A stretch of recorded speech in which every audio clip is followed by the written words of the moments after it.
તો વિદ્યાર્થી મિત્રો, લાસ્ટ વિડીયોની અંદર મેં તમને હોમવર્ક જે આપ્યું હતું એ હોમવર્કની આપણે વાત કરી લઈએ. તેનું સોલ્યુશન આપણે આ વિડીયોની અંદર તમને જણાવી દઉં છું કે વેગમાન પી બરાબર વી એક્સ એ વત્તા એ ટી બી વત્તા બી સી ડબલ્યુ છે, જ્યાં પી એ વેગમાન, એક્સ એ અંતર, ટી એ સમય, ડબલ્યુ એ કાર્ય છે, આવું આપી દીધું છે. તો એ બી અને સીના આપણે પારિમાણિક સૂત્રો મેળવવાના છે. પારિમાણિક દ્રષ્ટિએ આ સમીકરણ કેવું છે? સાચું છે. આપણે એનું શું મેળવવાનું છે?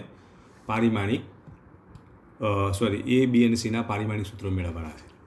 તો મેં પહેલાં તમને સમજાવ્યું હતું કે પીનું જે પારિમાણિક સૂત્ર હોય એટલું જ આ ભાગનું હોય, એટલું જ આ વિભાગનું હોય અને એટલું જ આ વિભાગનું હોય. ત્રણ વિભાગના, એટલે કે ચારના પારિમાણિક સૂત્રો સરખા છે, માટે સમીકરણ આવું લખાય: પીનું પારિમાણિક સૂત્ર બરાબર વી એક્સનું પારિમાણિક સૂત્ર બરાબર એ ટી બીનું પારિમાણિક સૂત્ર બરાબર બી સી ડબલ્યુનું પારિમાણિક સૂત્ર. હવે આ સમીકરણો સરખા હોય તો તમે 1 ને 2 ને સરખાવી શકો. ચલો 1 ને 2 ને સરખાવીએ તો આપણને એનું પારિમાણિક સૂત્ર મળે. તો 1 ને 2 ને સરખાવતા તો પીનું પારિમાણિક સૂત્ર બરાબર વીનું, એક્સનું ને એનું, એને કરતાં બનાવો તો આ બે આ બચ જાય. એને કરતાં બનાવીશું તો આ બંને પદો આ બચ જશે. તો પી ભાગ્યા વી ઇન્ટુ એક્સ. પીનું પારિમાણિક સૂત્ર લખી દઈએ M1 L1 T raise to -1, વીનું લખી દઈએ L1 T રેસ ટુ -1 અને એક્સનું લખી દઈએ L1 L1 ઉડી જશે એટલે અહીંયા શું આવશે? M1, આ L ઉપર જાય તો L ની -1 ઘાત અને T raise to -1 T raise to -1 ઉડી જાય તો Tની કેટલી ઘાત થાય? 0 ઘાત થાય. આમ આપણને એનું પારિમાણિક સૂત્ર મળી ગયું. હવે આપણે વાત કરીશું 1 અને 3 સરખાવો એટલે આપણને બીનું પારિમાણિક સૂત્ર મળે. તમે 1 અને 3 સરખાવો એટલે બીનું પારિમાણિક સૂત્ર મળે. 2 અને 3 સરખાવો તો પણ તમને બીનું પારિમાણિક સૂત્ર મળે. તમે આ બેને સરખાવશો તો પણ ચાલશે, કારણ કે વીનું, એક્સનું એનું તમે જાણો છો, ટીનું પણ તમે જાણો છો. તો તમે આ બેને સરખાવો તોય ચાલે, આ બેને સરખાવો તોય ચાલે. એના પરથી તમને બીનું પારિમાણિક સૂત્ર મળે. તો બીનું પારિમાણિક સૂત્ર શોધવા માટે અહીંયા સમીકરણ આપણે 1 અને 3 સરખાવીએ. તો સમીકરણ 1 અને 3 સરખાવીએ તો પીનું પારિમાણિક સૂત્ર બરાબર એ ટી બીનું પારિમાણિક સૂત્ર થાય. તો અહીંયા આપણે શું લખીએ? પીનું પારિમાણિક સૂત્ર is equal to A T બીનું પારિમાણિક સૂત્ર, એટલે પીનું પારિમાણિક સૂત્ર ભાગ્યા એનું પારિમાણિક સૂત્ર ભાગ્યા ટીનું પારિમાણિક સૂત્ર બરાબર બીનું પારિમાણિક સૂત્ર.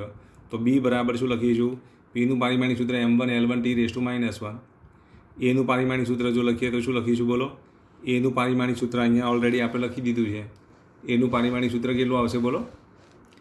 તો એનું પારિમાણિક સૂત્ર M1 L રેસ ટુ -1. તો અહીંયા એનું આપણે પારિમાણિક સૂત્ર મૂકી દીધું અને ટીનું પારિમાણિક સૂત્ર કેટલું? તો T1. હવે M1 તો ઉડી જશે. ચલો M1 ઉડી જાય. આ Lની -1 ઘાત છે, ઉપર જાય તો Lની 2 ઘાત થાય. Tની 1 ઘાત છે તો ઉપર જાય તો Tની -2 ઘાત થાય. તો બીનું પારિમાણિક સૂત્ર આપણને આટલું મળે. હવે આનો આ દાખલો તમે આ રીતે પણ ગણી શકો. 2 અને 3 તમે સરખાવો. જેમ 1 ને 3 સરખાવીને 2 ને 3 સરખાવીએ ને તોય આપણને બીનું મળે. કેવી રીતે? તો જુઓ અહીંયા. અથવા 2 અને 3 સરખાવવાથી પણ આપણને બીનું પારિમાણિક સૂત્ર મળે. તો 2 અને 3 નંબરના પદોને સરખાવીએ તો જો અહીંયા એનું પારિમાણિક સૂત્ર ડાયરેક્ટ ઉડી જાય ને, એ ઉડી જશે. એટલે અહીંયા વી ને એક્સ રહેશે, અહીંયા ટી બી રહેશે. બીને કરતાં બનાવો તો વીનું પારિમાણિક સૂત્ર ઇન્ટુ એક્સનું પારિમાણિક સૂત્ર ભાગ્યા ટીનું પારિમાણિક સૂત્ર. વીનું કેટલું? L1 T raise to -1. એક્સનું કેટલું? તો L1. ટીનું કેટલું? T1. આ બધાને તમે સાદરૂપ આપી દો તો Lની કેટલી ઘાત થશે? 1 ની 2 ઘાત, એટલે આપણે શું લખીશું? L2. ટીની કેટલી ઘાત થશે? આ 1 ઘાત -1 ઘાત છે, આ ટીની 1 ઘાત છે, ઉપર લઈ જાય તો ટીની -2 ઘાત. તો L2 T રેસ ટુ -2 થાય. કેટલું થાય? L2 T raise to -2. તો વિદ્યાર્થી મિત્રો, તમે જે દાખલો ગણ્યો છે એ આની સાથે તમે ટેલી કરી શકો છો અને તમારી ભૂલો હોય, ભૂલો તમારે સુધારવાની.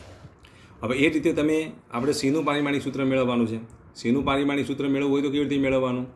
આ પી અને 1 અને 4 સરખાવો તોય ચાલે, 2 અને 4 સરખાવો તોય ચાલે, 3 અને 4 સરખાવો તોય ચાલે. 1 ને 4 સરખાવો, 2 અને 4 સરખાવો કે 3 અને 4 સરખાવો, બરાબર. એના પરથી તમને શું મળશે? સીનું પારિમાણિક સૂત્ર મળે. તો અહીંયા આપણે બી 3 ને 4 સરખાવે એટલે બી ઉડી જાય ને, એટલે થોડું સાદુરૂપ સહેલું પડે એટલે આપણે 3 ને 4 સરખાવી દઈએ. ચલો 3 ને 4 સરખાવીએ તો સમીકરણ 3 અને 4 સરખાવતા એ ટી બી બરાબર શું લખીશું? B C W. બી ઉડી ગયા. સીના કરતાં બનાવો તો એ ઇન્ટુ ટી ભાગ્યા ડબલ્યુ. માટે અહીંયા જો આપણે લખીએ તો એનું પારિમાણિક સૂત્ર કેટલું છે? તો એનું પારિમાણિક સૂત્ર આપણને ખબર છે કેટલું? એનું પારિમાણિક સૂત્ર M1 L રેસ ટુ -1. અને ટીનું કેટલું T1, ડબલ્યુનું કેટલું M1 L2 T⁻², આ બધાનું તમે સાદરૂપ આપો તો શું થશે? M1 ઉડી જશે, L ની -1 ઘાત, L ની 2 ઘાત, ઉપર જાય તો L ની -3 ઘાત થશે, T ની 1 ઘાત, T ની -2 ઘાત, ઉપર જાય તો T ની 3 ઘાત. આમ સીનું પારિમાણિક સૂત્ર આપણને શું મળશે? M0 L⁻³ T⁻3 થાય. તો આ રીતે તમે A, B અને Cના પારિમાણિક સૂત્રો શોધી શકો. તો તમારો આખો દાખલો આની સાથે તમારે કમ્પેર કરવાનો, જ્યાં જ્યાં ભૂલો પડી હોય એ ભૂલો તમારે સુધારવાની છે. એ પછીની જો વાત કરીએ તો આવો એક દાખલો તમને હોમવર્કમાં આપ્યો, ઘણા બધા વિદ્યાર્થીઓ ભૂલ કરી છે, તો એનું પણ આપણે સોલ્યુશન આપી દઈએ તમને. x બરાબર વર્ગમૂળમાં a ઘનમૂળમાં b એની સાથે અંદરની સાઈડ વર્ગમૂળમાં c ભાગ્યા પંચમૂળમાં 5 આ રીતે આપેલ છે. એને એક જ વર્ગમૂળ જ છે એટલે આ ઉપરનું વર્ગમૂળ છે ને તો a રેસ્ટુ કેટલા થશે? 1/2. a રેસ્ટુ કેટલા થાય? 1/2. ત્યાર પછી જો b ને ઘનમૂળે છે અને વર્ગમૂળે છે તો એ b રેસ્ટુ 1/3 ની કેટલી ઘાત? 1/2 ઘાત. અને c ને વર્ગમૂળ છે તો આ વર્ગમૂળ, પછી આ ઘનમૂળે આવશે એટલે 1/3 ઘાત, અને પાછું એના વર્ગમૂળ છે તો 1/2 ઘાત. તો જુઓ એને ખાલી માત્ર વર્ગમૂળ છે તો 1/2 ઘાત, બી ને ઘનમૂળ છે તો 1/3, એને ઉપર વર્ગમૂળ એટલે 1/2. સી ને જુઓ વર્ગમૂળ છે તો 1/2, એને પાછું ઘનમૂળ છે એટલે 1/3, એને પાછું વર્ગમૂળ છે તો 1/2, અને ડી ને પંચમૂળ છે એટલે 1/5. લખતે આપણે ને ફરી બોલવું એકવાર, એને વર્ગમૂળ જ છે તો એ રેસ્ટુ 1/2. બી ને ઘનમૂળે છે ને વર્ગમૂળે છે તો ઘનમૂળ એટલે 1/3 અને ઉપર વર્ગમૂળ છે એટલે 1/2. સી માટે જુઓ તમે વર્ગમૂળ તો 1/2, ઘનમૂળ પાછું આમ ઘનમૂળ આવશે ને અંદરની સાઈડ છે તો ઘનમૂળ એટલે 1/3 અને પાછું ઉપર વર્ગમૂળ એટલે 1/2. ડીને ખાલી માત્ર પંચમૂળ છે તો 1/5. આમ તમારે આ જે એરો જે આપ્યા છે ને આમ જો મેં દોરી દીધું છે અહીંયા તમે જુઓ, ખ્યાલ આવી ગયો? તો આ એની કેટલી ઘાત થાય? 1/2 ઘાત, બીની 1/3 1/2 એટલે 1/6 ઘાત, 1/2 1/3 1/2 એટલે કેટલા થાય? 3 દૂ 6 દૂના 12 એટલે સી રેસ્ટુ 1/12 અને ડી રેસ્ટુ કેટલા થશે? 1/5. હવે એક્સમાં આવતી ત્રુટી Δx/x બરાબર શું લખ્યું? 1/2 Δa/a 1/6 Δb/b 1/12 Δc/c 1/5 Δd/d. 1/2 Δa/a એની 2% ત્રુટી કીધી છે, બીમાં આવતી ત્રુટી 6% કીધી હતી, સીમાં આવતી ત્રુટી 8% કીધી હતી, અને ડીમાં આવતી ત્રુટી 10% કીધી હતી. તો ટકાવારીમાં હોય અહીંથી તો શોધતે તમને આવડે કે નહીં? હવે ચલો આ 2 ઉડી જાય તો 1, આ 6 ઉડી જાય તો 1, 8/12 એટલે 2/3, 8/12 એટલે 2/3. પછી જુઓ અહીંયા 10/5 એટલે 2, આ બધાનું તમે સાદરૂપ આપો તો 4 + 2/3, 4 × 3 12, 12 ને 2 14 એટલે 14/3% થાય. તો આ રીતે તમે એની ત્રુટી શોધી શકો. તો આગળના વિડીયોની અંદર એટલે કે લેક્ચરની અંદર આપણે તમને 2 દાખલા હોમવર્કમાં આપ્યા હતા. જે વિદ્યાર્થીને ના આવડ્યા હોય એ આ બરાબર જોઈ લેવાનો, વિડીયો વ્યવસ્થિત રીતે જુઓ એટલે મોટાભાગે ખબર પડી જશે. અને જો તોય ખબર ના પડે તો તમે વિડીયો કોલ કરીને સમજી શકો છો. તો આટલું તમને આવડવું જોઈએ. તો આમ Δx/xની કિંમત આપણને આટલી મળે છે. હવે આપણે એક અગત્યનો નીટનો ટોપિકની વાત કરીશું અને જી અને નીટ માટે અગત્યના ટોપિકની વાત કરીએ. ધારો કે તમને આવું આપ્યું હોય, 2 જુદી જુદી એકમ પદ્ધતિઓ હોય. ઘણી વખતે એક્ઝામમાં આવા દાખલા પૂછાતા હોય છે. 2 જુદી જુદી એકમ પદ્ધતિમાં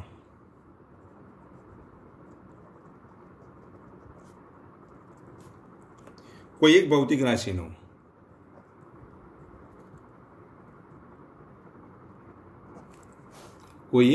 રાશિનું નું માપ n1 અને n2 છે. માપ n1 અને n2 છે અને તેના એકમો u1 અને u2 છે. તો તેમની વચ્ચેનો સંબંધ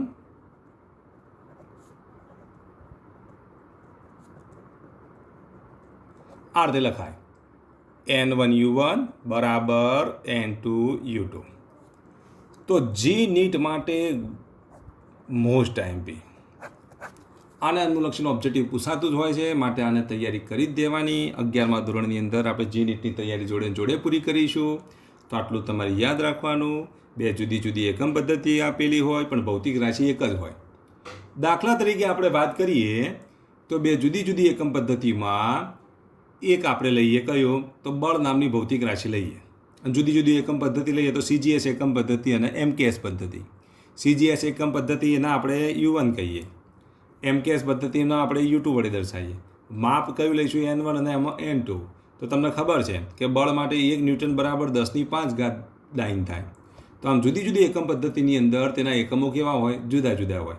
પણ ડાઇન એ પણ બળનો એકમ કહેવાય, ન્યૂટન એ પણ બળનો એકમ કહેવાય.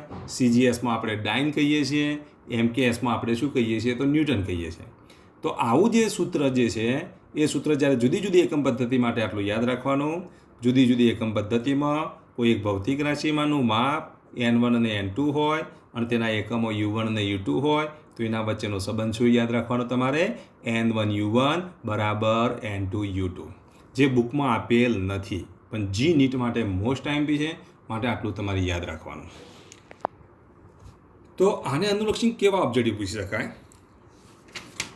તો એના ઓબ્જેક્ટિવની આપણે વાત કરીએ તો નીટમાં પૂછાયેલો પ્રશ્ન છે. આવો એક પ્રશ્ન છે,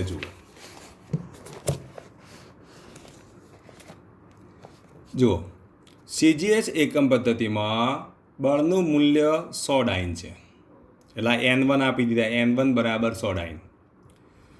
જો કિલોગ્રામ, મીટર અને મિનિટનું મૂળભૂત એકમ તરીકે લઈએ, CGSમાં આપણને ખબર છે શું હોય? સેન્ટીમીટર, ગ્રામ અને સેકન્ડ. પણ એની જગ્યાએ આપણે બળનું બળ જ લઈએ, કારણ કે આ બળનો એકમ ભૌતિક રાશિ કઈ લીધી? બળ લીધી. પણ હવે મારે સેન્ટીમીટરની જગ્યાએ અહીંયા મીટર લેવાનું કીધું છે, ગ્રામની જગ્યાએ કિલોગ્રામ લેવાનું કીધું અને સેકન્ડની જગ્યાએ મિનિટ કીધું છે. એટલે આ મૂળભૂત એકમ તરીકે સ્વીકારવામાં આવે તો બળનું મૂલ્ય કેટલું થાય? જો આની અંદર બળનું મૂલ્ય જો 100 ડાઇન હોય તો આ જો મૂળભૂત એકમ તરીકે લઈએ તો પછી બળનું મૂલ્ય કેટલું થાય તે આપણે શોધવાનું છે. 4 ઓપ્શન આપી દીધા છે. એક 0.036, પછી 0.36, 3.6 કે પછી 36. હવે આપણે આ દાખલો ગણવાનો છે. તો જો ભૌતિક રાશિ તરીકે કઈ તો બળ, જુદી જુદી એકમ પદ્ધતિ એટલે કે એક CGS અને બીજું કિલોગ્રામ, મીટર, મિનિટ પદ્ધતિ છે. સેકન્ડની જગ્યાએ અહીંયા મિનિટ કીધા છે.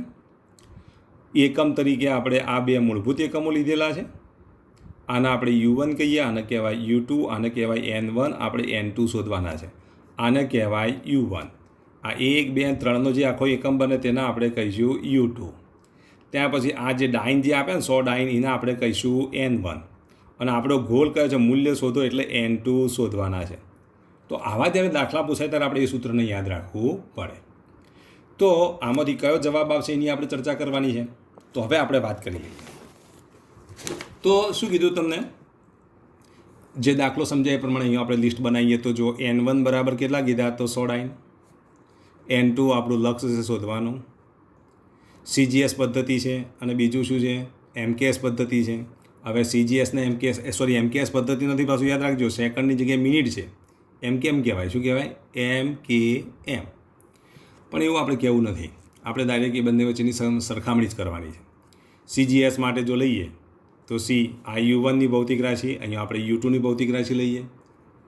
U1માં C એટલે અહીંયા સેન્ટીમીટર. સેન્ટીમીટર માટે આપણે શું લખીએ? L લઈએ છીએ ને. U1માં Cની આપણે L વડે દર્શાવીએ તો મીટર માટે શું લખીશું? 10⁵ L થાય.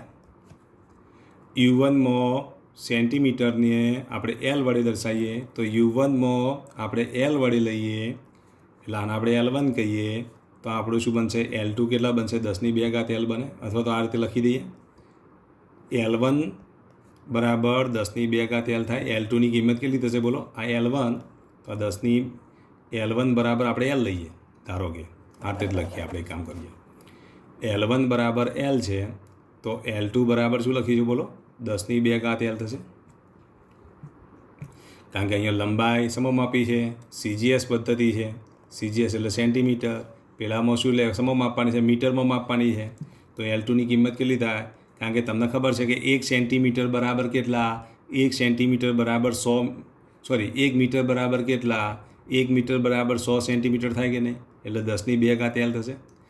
L1ની જગ્યાએ હું L લઉં તો L2ની જગ્યાએ કેટલા લખીશું? 10⁵ L. દળની વાત કરીએ. આ ગ્રામમાં છે, આપણે M1 બરાબર જો એમ લખીએ તો M2 બરાબર છે તો કિલોગ્રામમાં લેવાના છે. કિલોગ્રામમાં જો લઈએ તો શું લખાય બોલો? 10ની કેટલી ઘાત થશે? તો 10ની 3 ઘાત. અહીંયા શું આવશે? કિલોગ્રામ છે અને કિલોગ્રામના માટે અહીંયા 10ની 3 ઘાત અહીંયા આપણને શું મળશે? એમ મળે કે નહીં? અહીંયા આપણે લઈએ સેકન્ડ. સેકન્ડ માટે T1 બરાબર જો અહીંયા આપણે T લઈએ તો T2 અહીંયા મિનિટમાં માપવાનું કીધું છે તમને. મિનિટે તો 60 સેકન્ડ થાય કે નહીં? તો 60 T થાય. તો U1 પદ્ધતિની અંદર L1ની જગ્યાએ આપણે L લખીએ તો U2 પદ્ધતિની અંદર આપણે શું લખીશું? 10ની 2 ઘાત L લખવા પડે.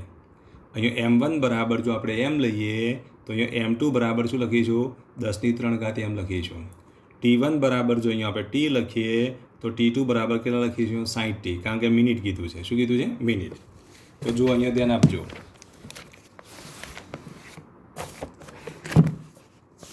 ફરી જુઓ, CGS એકમ પદ્ધતિમાં બળનું મૂલ્ય 100 ડાઇન છે. 100 ડાઇન તો એને આપણે શું કહીશું? 100 ડાઇનના આપણે N1 કીધા. N1 બરાબર 100. N2 શોધવાના છે. આટલું યાદ રાખો. વાત આવી હવે અહીંયા જો શું કીધું છે તમને? 100 ડાઇન પછીની વાત કરીએ તો અહીંયા શું આપ્યું છે? જો કિલોગ્રામ, મીટર અને મિનિટનું મૂળભૂત એકમ તરીકે શું કરવામાં આવે? કિલોગ્રામ, મીટર અને મિનિટને મૂળભૂત એકમ તરીકે લેવામાં આવે. તો આ જે CGS કીધું છે ને આપણે U1 કહીશું, તો કિલોગ્રામ, મીટર અને મિનિટના આપણે U2 કહીશું. આ U2 છે. તો N2 આપણે શોધવાના છે. તો જુઓ, CGS એને આપણે U1 કહીએ. આ જે નવી એકમ પદ્ધતિ છે એને આપણે U2 કહીએ. તો L1 બરાબર L, તો L2 બરાબર 10ની 2 ઘાત L, M2 બરાબર M, M1 બરાબર M, તો M2 બરાબર 10ની 3 ઘાત M, કારણ કે આ કિલોગ્રામ કીધું છે એટલે, આ મીટરમાં કીધું છે એટલે, અને આ મિનિટમાં કીધું છે. તો તમને ખબર છે 1 મિનિટ બરાબર કેટલા થાય? તો 60 સેકન્ડ થાય. તો T1 બરાબર T, તો T2 બરાબર 60T. હવે આપણે આ સૂત્રનો ઉપયોગ કરીએ. ચલો બીજું, બળનું પારિમાણિક સૂત્ર આવડવું જોઈએ. બળનું પારિમાણિક સૂત્ર તમને ખબર છે. બળનું પારિમાણિક સૂત્ર શું આવશે? તો બળનું પારિમાણિક સૂત્ર, કારણ કે બળ નામની ભૌતિક રાશિ કીધી છે અહીંયા. બળ નામની ભૌતિક રાશિ કીધી તો પારિમાણિક સૂત્ર કે M1 L1 T⁻². તો અહીંયા આપણે લખીશું N1 U1 બરાબર N2 U2. તો N2 બરાબર N1 U1 ભાગ્યા U2 લખાય. U1 ભાગ્યા U2 આ આપણું U છે એમ સમજી લો. તો પછી આવું લખાય. N1ની જગ્યાએ આપણે કેટલા મૂકી દઈએ? 100. જો N1 100 આપી દીધા છે એટલે N1ની કિંમત આપણે 100 મૂકી દીધી. હવે જો U1 માટે આપણે અહીંયા શું લખીશું? L1. તો અહીંયા કેટલા થશે? L2. U1માં L1 તો U2માં L2, પણ આ Lની કેટલી ઘાત છે? 1 ઘાત છે. તો અહીંયા આપણે 1 ઘાત લખી દઈએ. ચલો U1માં શું લખીશું? U1માં M1,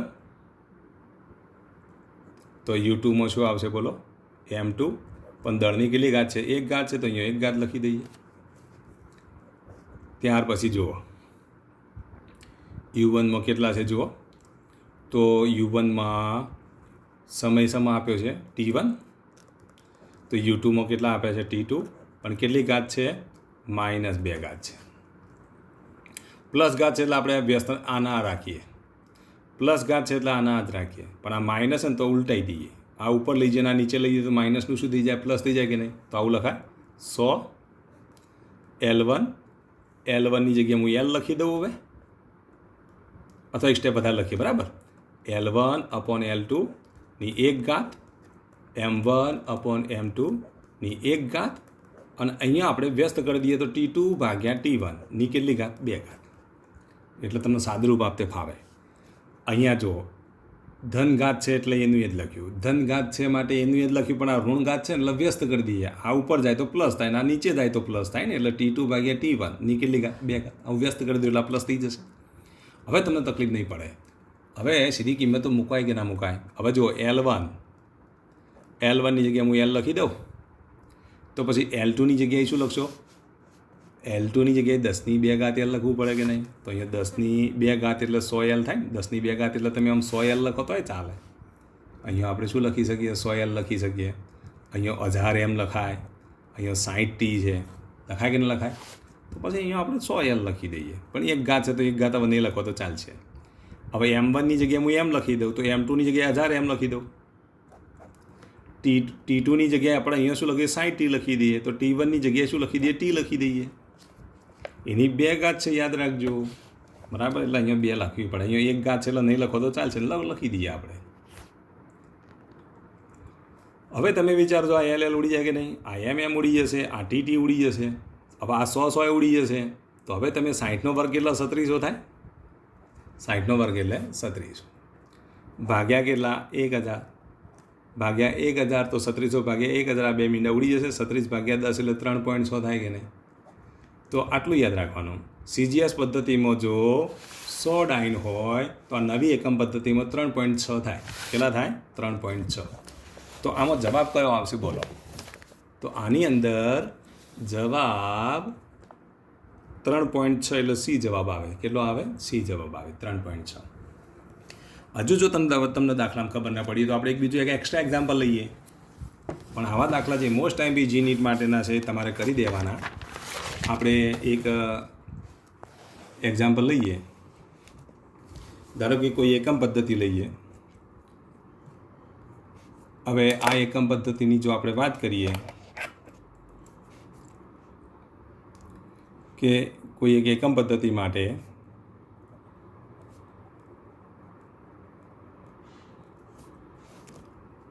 કાર્ય કિલોગ્રામ સેન્ટીમીટર, કોઈ એકમ પદ્ધતિમાં કાર્ય કિલોગ્રામ સેન્ટીમીટર અને કલાકમાં માપતા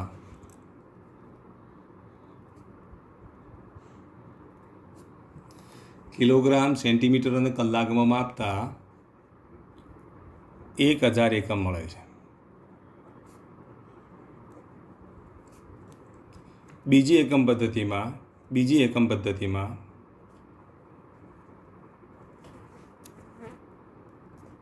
કાર્ય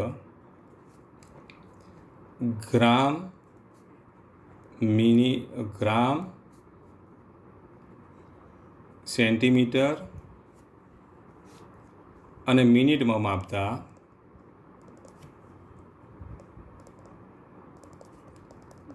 કેટલું મળે. આવો એક આપણે એક્સ્ટ્રા દાખલો બનાવ્યો.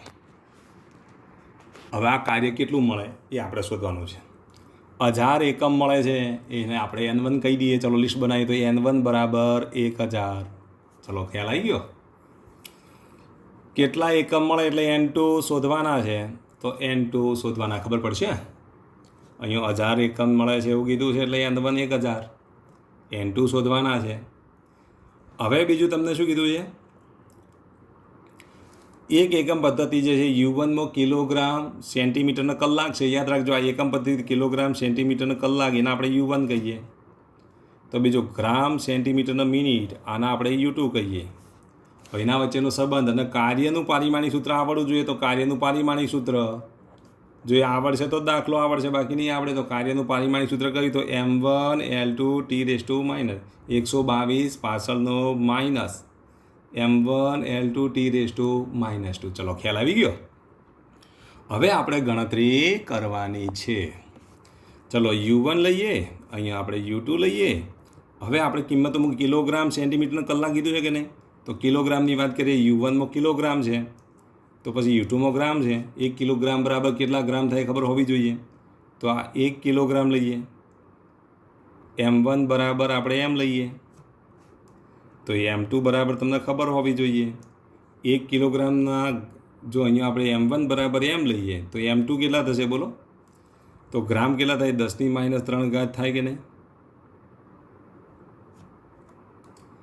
બરાબર. તો 1 ગ્રામ બરાબર કેટલા કિલોગ્રામ, તો 10⁻³ કિલોગ્રામ થાય કે નહીં.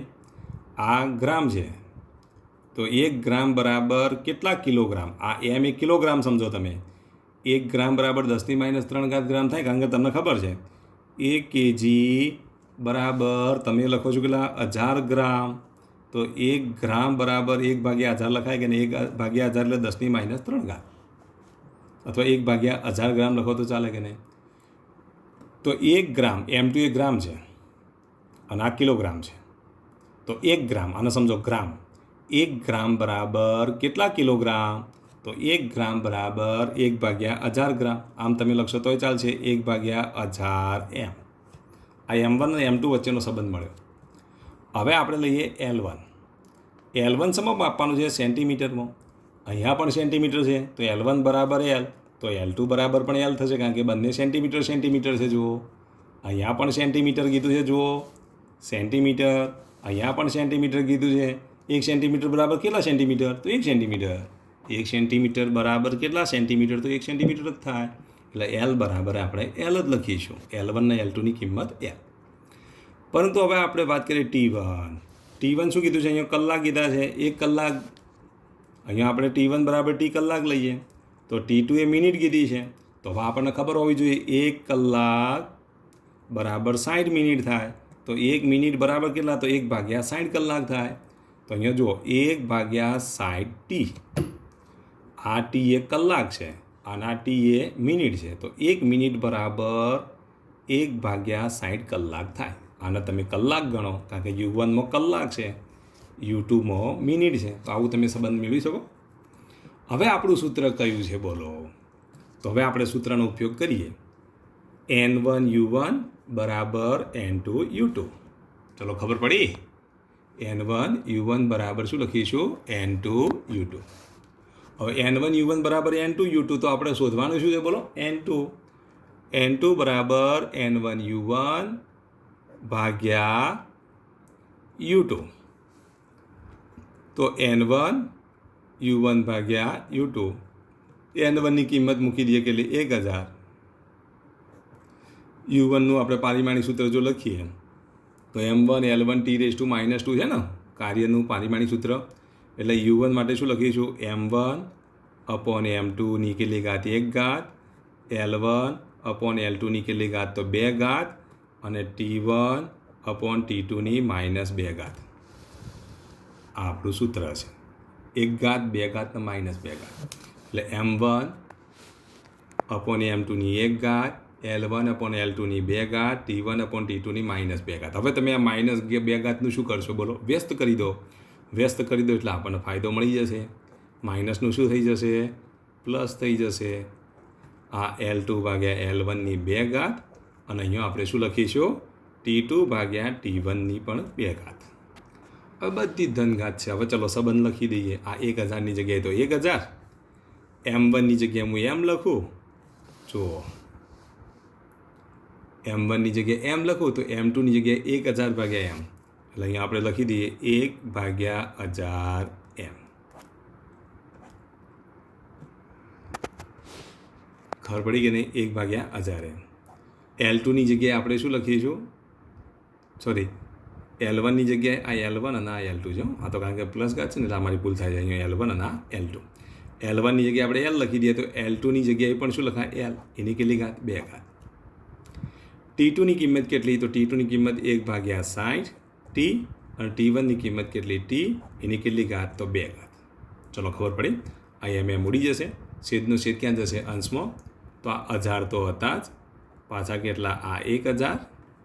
આ તો L ઉડી જશે. 1ની 2 ઘાત એટલે 1 જ થવાનો. આ T ઉડી જશે, પણ આ અંશનો છેદ ક્યાં જાય? છેદમાં. તો 6નો વર્ગ કેટલો થાય? 60 × 2, 60નો વર્ગ એટલે 3600 થાય. તો ભાગ્યા 3600. તો જુઓ, આ ઉડી જશે. 1000 × 10 એટલે 10000 ભાગ્યા 3600. આનો ભાગાકાર તમે કેલ્ક્યુલેટરની મદદથી કરી દેજો. એનો ભાગાકાર જો કેલ્ક્યુલેટરની મદદથી કરવામાં આવે તો એનો ભાગાકાર કેટલો થાય બોલો? તો એનો ભાગાકાર આપણે કરી દઈએ 10000 ભાગ્યા 36. 10000 ભાગ્યા 36 એટલે 277.77. એટલે આટલું આવે 277.78.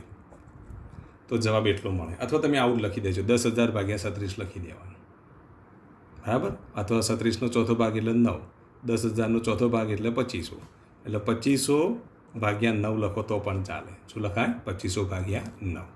તો આ પ્રકારના જો દાખલા પૂછાય તો તમને આવડવા જોઈએ, બરાબર. આવો એક્ઝેક્ટ દાખલો હું તમને હોમવર્કમાં આપું છું, તમે પ્રયત્ન કરજો. નહીં તો એના પછીના વિડીયોની અંદર આપણે એનું સોલ્યુશન મૂકી દઈશું, જેથી કરીને તમે એનું સોલ્યુશન જોઈ શકો, એટલે તમારો જે પ્રોબ્લેમ છે પ્રોબ્લેમ સોલ્વ થઈ શકે. તો જો એક એકમ પદ્ધતિમાં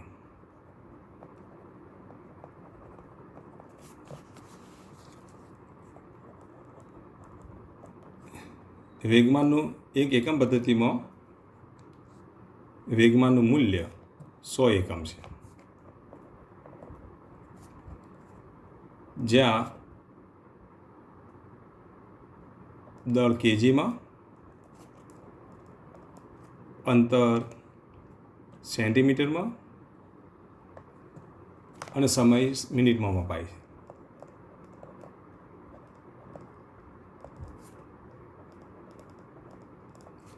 તો